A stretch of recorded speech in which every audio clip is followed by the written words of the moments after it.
Welcome to my channel. Today we will be talking about the topic of whether Remitly is only for sending money internationally.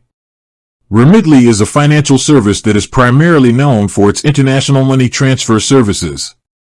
Its core business model is built around helping people send money from one country to another. This is often used by immigrants and workers who want to send money back to their families and communities in their home countries.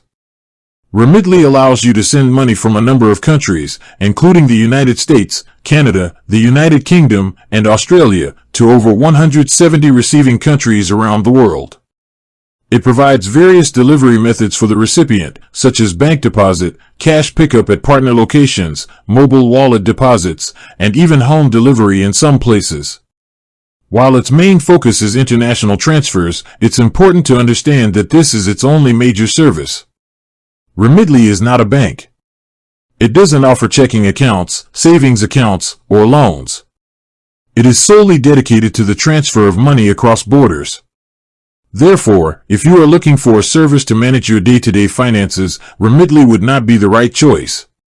It is a specialized tool for a specific task, sending money internationally. With that being said, thank you for watching.